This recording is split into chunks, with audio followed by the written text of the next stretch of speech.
Sir, అహ్మదాబాద్‌లో air India విమానం కూలిపోవడానికి pilot కూడా ఒక కారణం అంటూ ఒక వార్త ఇప్పుడు వైరల్ అవుతుంది సార్. అంటే ఇన్వెస్టిగేషన్ జరుగుతున్న నేపథ్యంలో బ్లాక్ బాక్స్ దొరికింది. ఈ బ్లాక్ బాక్స్‌లో ఆ పైలట్ చేసిన మిస్టేక్స్ ఏంటో కూడా రికార్డ్ అయిపోయాయి. అందుకే పైలట్ భాగస్వామ్యం కూడా ఉంది కూలిపోవడంలో అంటూ కూడా వార్తలైతే వస్తున్నాయి సార్.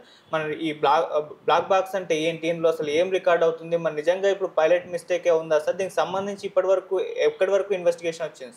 జూన్ 12వ తేదీ మధ్యాహ్నం 1:38 ఆహ్, ఎయిర్ ఇండియా 171 ఫ్లైట్ అనేది క్రాష్ అయింది. అక్కడ ఒక మెడికల్ హాస్టల్ మీద.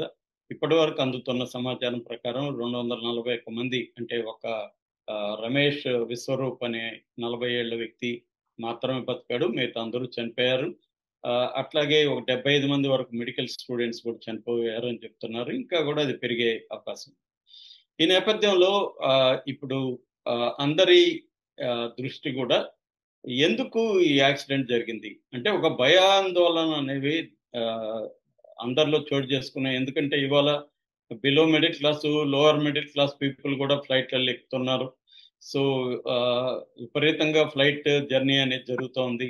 సో, అందుకని మామూలుగా అయితే ఫ్లైట్స్ యాక్సిడెంట్‌లకి గురిగావు. వెరీ, వెరీ రేర్ అని అందరూ నమ్ముతారు. అందుకని ధైర్యంగా వాటిని ఎక్కుతున్నారు. ఇలాంటి కాంటెక్స్ట్‌లో ఆహ్, అసలు ఈ మధ్య కాలంలో ఎప్పుడూ లేని విధంగా ఫ్లైట్ కూలిపోయి ఈ స్థాయిలో ప్రమాదం అనేది ఈ మధ్య కాలంలో ఎప్పుడూ జరగలేదు. మనకు లాస్ట్ అంటే 2020లో కోజికోడ్‌లో జరిగింది. అందులో 18 మంది మాత్రమే చనిపోయారు. ఇది అతిపెద్ద హిస్టరీలోనే అతిపెద్ద ప్రమాదంగా ఇండియాలో చెప్పుకోవచ్చు. అందుకనే అందరి దృష్టి కూడా ఇప్పుడు ఈ అసలు యాక్సిడెంట్ ఎందుకు జరిగింది అనేదే ప్రధాన కారణం. ఫస్ట్‌లో కొంతమంది ఇది పాకిస్తాన్ గాని, లేకపోతే ఖలిస్తాన్ తీవ్రవాదుల హస్తం ఉండొచ్చు అనుకున్నారు. కానీ ఇవాళ ఎవరు గూడా దాని గురించి మాట్లాడట్లేదు. సో, అందుకని ఇప్పుడేమైందంటే అసలు ఫ్లైట్‌లో పైలట్ కారణమా? పక్షి వల్ల జరిగిందా?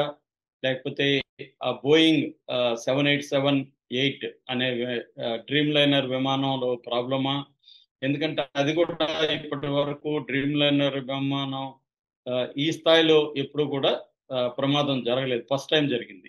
2014 నుంచి కూడా మన ఆహ్, ఎయిర్ ఇండియా ఈ డ్రీమ్ లైనర్ 787-8ని వినియోగిస్తూ ఉంది. యూజ్ చేస్తూ ఉంది. సో, అంటే దాదాపు 10 ఏళ్లకు పైన ఈ విమానం వీళ్ళ దగ్గర ఉంది. మామూలుగా సగటు విమానం వయసు 30 ఏళ్ళు. ఇదేమీ పాత కూడా అయిపోలేదు. సో, ఎందుకు జరిగింది? పైలట్‌దే తప్పు అని కొంతమంది మాట్లాడడం మొదలుపెట్టారు. దీనికి కారణం ఏందంటే బ్లాక్ బాక్స్ దొరికింది అని ఆహ్, వార్తలొస్తున్నాయి. దీన్ని ఆహ్, రామ్మోహన్ నాయుడు కూడా నిర్ధారించాడు. ఏవియేషన్ మినిస్టర్ కూడా. అయితే బ్లాక్ బాక్స్ అంటే ఏంటి? దీని ఇప్పుడు వరకి మనకేమేమి దొరికాయి? దీని మీద ఇన్వెస్టిగేటివ్ ఏజెన్సీలు ఏవేవి రంగంలోకి దిగాయి? అట్లాగే ఏవియేషన్ ఎక్స్‌పర్ట్‌లు, ఏవియేషన్ యాక్సిడెంట్ ఇన్వెస్టిగేషన్ ఎక్స్‌పర్ట్‌లు ఏమేమి చెప్తున్నారు? ఈ విషయాల గురించి మనం చెప్పుకుందాం. బ్లాక్ బాక్స్ అంటే మామూలుగా ప్రధానంగా 2 ఉంటాయన్నమాట బ్లాక్ బాక్సులు. ఒకటి ఫ్లైట్ డేటా రికార్డర్ ఎఫ్‌డిఆర్ అంటారు. అంటే ఎఫ్‌డిఆర్ అనేది ఫ్లైట్ డేటాని రికార్డు చేస్తుంది. అంటే ఆహ్, దాని మొత్తం thousands of parameters per second record అవుతుందనమాట. అంటే ఆల్టిట్యూడు, ఎయిర్ స్పీడు, తర్వాత ఇంజిన్ పెర్ఫార్మన్సు, కంట్రోల్ ఇన్‌పుట్సు ఇవన్నీ సెకండ్ బై సెకండ్ రికార్డ్ అయ్యుంటాయి దీంట్లో. దీన్ని ఎఫ్‌డిఆర్ అంటారు. ఇది ఇప్పుడు పోలీసు వాళ్ళ ఇన్వెస్టిగేటివ్ ఏజెన్సీల దగ్గర ఉంది. దాన్ని అనాలిసిస్ చేయాలి. ఇది రెండవదొచ్చి సీవీఆర్ అంటారు. సీవీఆర్ అంటే కాక్‌పిట్ ఆహ్, వాయిస్ రికార్డర్ అన్నమాట. అంటే ఆ కాక్‌పిట్ అంటాం గదా! వాళ్ళు పైలట్, కో పైలట్ కూర్చునేదాన్ని కాక్‌పిట్ అంటారు. ఈ కాక్‌పిట్‌లో వాయిస్ రికార్డ్ గావచ్చు, లేతే సిగ్నల్ రికార్డులు గావచ్చు, అక్కడేదన్నా సౌండ్స్ వచ్చుంటే సౌండ్స్ గావచ్చు, ఎనీ రకాల సౌండ్‌ని అది రికార్డ్ చేస్తుంది. దీన్ని సీవీఆర్ అంటారు. సో, ఎఫ్‌డిఆర్, సీవీఆర్ ఈ 2 ఇంపార్టెంటు. సో, ఈ 2 దొరికాయని చెప్తున్నారు. ఈ ఈ రెండిట్లో ఏమంటే ఈ సీవీఆర్‌లో కాక్‌పిట్‌లో ఈ కెప్టెన్ వైస్ కెప్టెన్‌ల మాటలు రికార్డ్ అయ్యుంటాయి. ఆ తర్వాత అక్కడ సౌండ్‌లేమన్నా వచ్చి నాయిస్ వచ్చుంటే అవన్నీ కూడా రికార్డ్ అవుతాయి. సో, ఈ 2 వెరీ ఇంపార్టెంట్. ఈ 2 కూడా లా ఢిల్లీలో లాబొరేటరీ ఉంది. దీనికి స్పెషల్‌గా ఈ ఎఫ్‌డిఆర్ అండ్ సీవీఆర్‌ని డేటాని అనలైజ్ చేసి పరిశీలించే ఒక ల్యాబొరేటరీ ఢిల్లీలో ఉంది, ఢిల్లీకి పంపించారని చెప్తున్నారు. అయితే ఇప్పటి వరకు ఇన్వెస్టిగేటివ్ ఏజెన్సీలు ఇండియా నుంచి 2 ఏజెన్సీలు రంగంలో దిగాయి. ఒకటి ఏఏఐబి అంటే aircraft accident investigation bureau, ఇది రంగంలో దిగింది. రెండవది DGCA, director general of civil aviation, ఈ 2 కూడా రంగంలో దిగాయి. Already director general of civil aviation Air ఇండియాకి కూడా కొన్ని రకాల ఆదేశాలు జారీ చేసింది. అదేంటంటే మీరు సెక్యూరిటీ మెజర్స్ని ఎలా ఉన్నాయి మీ ఫ్లైట్ మొత్తంలో, దీన్ని చెప్పండి అనేది కూడా వాళ్ళు ఆదేశాలు జారీ చేశారు. ఆ మేరకు వాళ్ళు రంగంలో కూడా దిగారు. ఇప్పుడు ఇక్కడ ఎక్స్పర్ట్లు కొంతమంది ఏం చెప్తున్నారంటే అసలు పైలట్ మిస్టేకే జరిగింది దీంట్లో అని వాళ్ళు చెప్తున్నారు.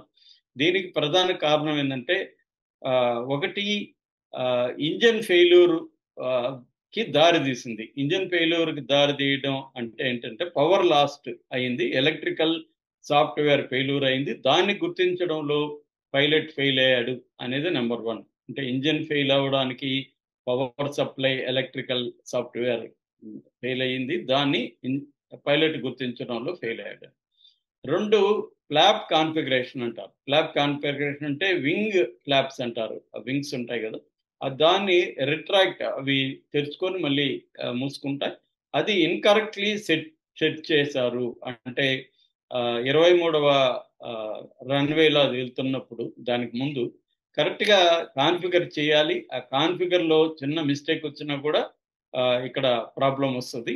ఈ కాన్ఫిగరేషన్లో హ్యూమన్ ఎర్రర్ ఉందని జెఫ్రీ థామస్ అని, టెర్రీ టోజర్ అని ఏవియేషన్ ఎక్స్పర్ట్స్ వీళ్ళిద్దరూ క్లియర్గా ఏం చెప్తున్నారంటే ఇది పైలట్ ఎర్రరే అనేది వాళ్ళు చెప్తున్నారు. అట్లాగే మార్కో చెన్ అని ఇంతకుముందు ఎయిర్ ఇండియా ఫ్లైట్లు నడిపిన ఎక్స్పర్ట్, ఆయన పైలట్, ఆయన ఏం చెప్తున్నా అంటే జనరల్గా ఈ 787లో take off configuration working system fail అయితే అది అలర్ట్ చేయాలి, మామూలుగా చేస్తుంది. సో ఇన్కరెక్ట్ ఫ్లాప్ సెట్టింగ్స్ కానీ ఉంటే ఒక్కొక్కసారి అలర్ట్ కూడా చేయకపోవచ్చు. అందువల్ల హ్యూమన్ ఎర్రర్ పాసిబిలిటీ కొట్టివేయలేము అనేది ఆయన చెప్తున్నారు. అయితే ఇంకొంతమంది బర్డ్ స్ట్రైక్ జరిగి ఉండే అవకాశం ఉంది. ఎందుకంటే బర్డ్ స్ట్రైక్ జరగడం వల్ల ఇంజన్ ఫెయిల్యూర్ ఎక్కువగా జరుగుతుంది. మామూలుగా ఈ అహ్మదాబాద్లో ఉండే ఈ సర్దార్ వల్లభాయ్ పటేల్ ఎయిర్పోర్ట్లో జనరల్గా బర్డ్స్ అటాక్ అనేవి రెగ్యులర్గా జరుగుతాయి.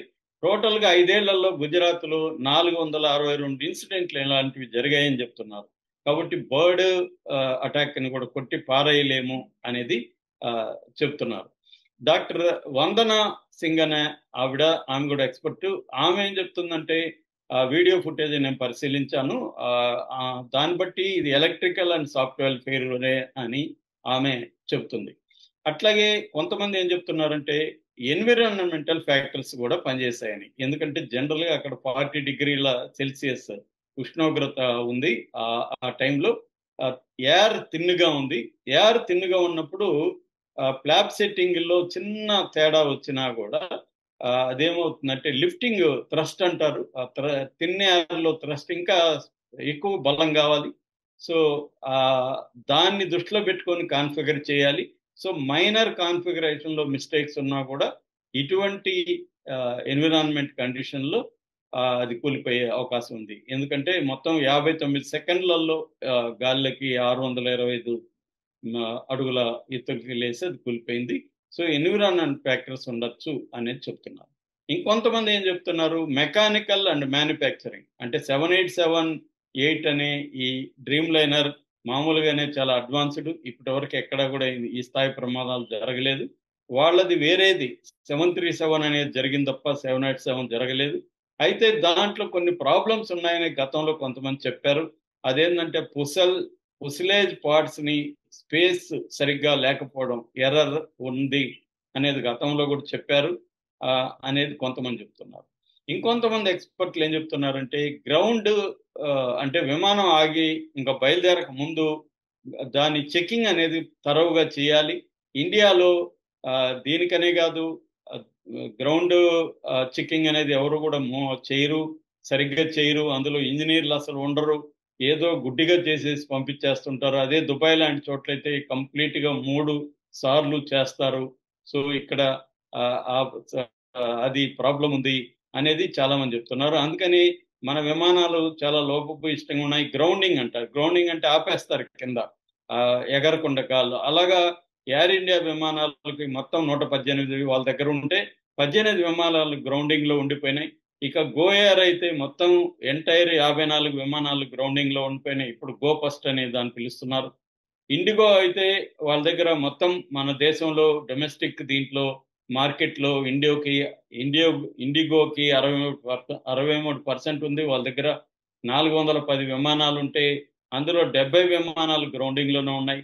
అంటే మెయింటెనెన్స్ సరిగా లేకపోవడం, ఇంజిన్ ఫెయిల్యూర్ కావడం, ఏజ్ అయిపోవడం, ఇలాంటి కారణాల వల్ల గ్రౌండింగ్ లో ఉంటున్నాయి. సో ఇటువంటి కారణాలు ఏది అని మనం ఖచ్చితంగా చెప్పలేం. హ్యూమన్ ఎర్రర్ ఉండే అవకాశం ఉంది. అయితే ఇప్పటివరకు అందుతున్న సమాచారం ప్రకారం పైలట్ సుమిత్ సబర్వాల్, ఆయన 8,020 200 గంటలు ఆ, నడిపిన అనుభవం ఉంది. ఇంకొక క్లైవ్ కుంద